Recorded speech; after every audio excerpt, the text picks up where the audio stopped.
Um, okay, so in the recent couple of months, you all have probably heard or read about the controversy surrounding the methods of abortion used by Planned Parenthood. Tonight, I'm not here to talk about Planned Parenthood's scandal or whether or not their methods are morally or legally right. However, the Planned Parenthood scandal has brought attention to the fact that fetal tissue is used for medical research. So I decided to take it upon myself to choose a main claim that explains why I believe that continued access to fetal tissue is necessary for successful medical research. For medical purposes though, the fetal tissue has to be legally obtained. So before I go into my supporting claims explaining why tissue research is really so important, let me first clarify what legally obtained means. So by legally obtained, first it means that fetal tissue should be received through legally processed abortions. Federal regulations also state that women must decide on getting an abortion before the clinicians can ask whether or not they would like to donate. This is so that the mother doesn't decide on abortion solely based on donating the unborn baby's tissues. And the third law is that clinicians performing the abortions cannot receive payment from researchers that are receiving the fetal tissue, except for reimbursements for costs such as like shipping. Okay, so now that we got that covered, let's go into my supporting claims. My first supporting claim is that fetal tissue is essential for the medical research to succeed. Fetal tissue has been used since the 1930s for vaccine development. Researchers typically take the fetal tissue from a fetus that has been aborted, and then they grow cells from the tissue in petri dishes that they will later use to process vaccines.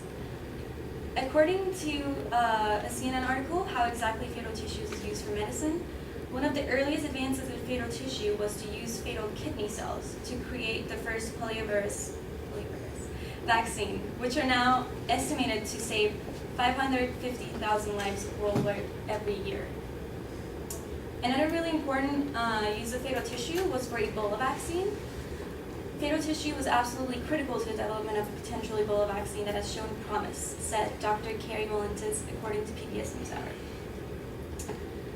Now, moving on to my second claim. In the long run, even fetuses will benefit from research done on fetal tissues. There's a lot of dispute over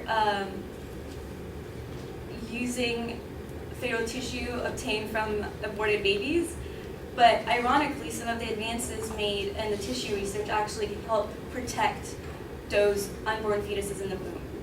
For example, according to Aborted Fetuses Have Saved Lives of Millions article by Think Progress, the rubella infection caused about 5,000 miscarriages every year until 1969, when an effective vaccine was created with the help of fetal tissue research, which practically saved the lives of those unborn babies that were dying every year. Fetal tissue research has also produced vaccines that have been in use for almost a century now, such as vaccines for chickenpox and polio. There is no denying of the fact that these vaccines have saved the lives and health of millions of people. In an editorial published in the prestigious New England Journal of Medicine, lawyer and bioethicist Alta Chero writes, virtually every person in this country has benefited from research using fetal tissue.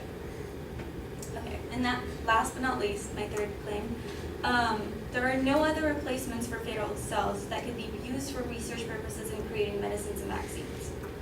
Fetal cells are considered ideal because unlike adult cells, when transplanted, they divide rapidly, adapt to new environments easily, as well as they're less susceptible to rejection. According to PBS NewsHour, Stanford University spokeswoman Lisa Lappin said in an email, if researchers are unable to work with fetal tissue, there is a huge list of diseases for which researchers would move much more slowly rather than quickly to find the cause and how they can be cured. So I stand here today hoping that I have opened your eyes to the vital use of fetal tissue for modern medicine, and I hope that you stand with me to inform others about the importance of this method of research so that we can continue to access fetal tissue. Thank you.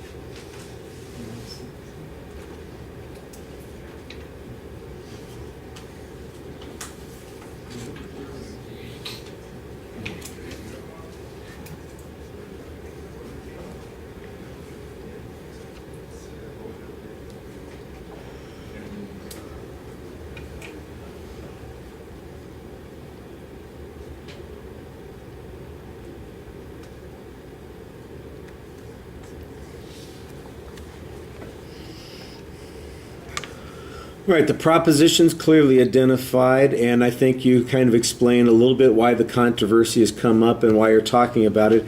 There's not really a preview of the supporting points in the early part of the speech. You actually start listing the secondary claims as you get to them. However, when you do get to them, you label them pretty clearly, and the phrasing on them, I think, is pretty effective. That second one, I know you and I talked about the other day. I think it's a little bit clearer the way you've got it expressed here. I think that your explanation of it is clearer than the claim is, but I understand the argument that you're making on that particular point.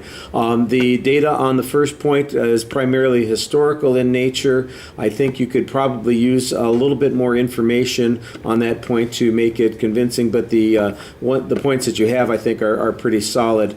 The second point, you've got the good example with the rubella virus, or the rubella vaccine. I thought that worked pretty well. The third point on lack of alternatives is kind of general. It says if they're unable to work this way. It doesn't tell us whether or not there are alternatives. I see the point that you're talking about, but especially since there is a relationship to stem cell material, there may in fact be some argument, some wiggle room there for the respondent on this particular point. The other thing that I think is maybe a potential issue as I'm listening to your argument, and that is that the amount of fetal tissue that's a result of, like you said, legal abortions. The controversy might be about elective abortions.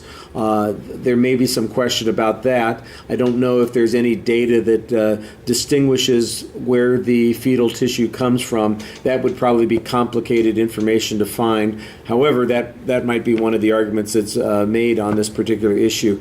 You're dancing right up against the value issue still, but I thought that you did a pretty good job trying to focus on the medical claims that are made for the need for fetal tissue, and I thought you did a pretty good job of that. All right, thank you.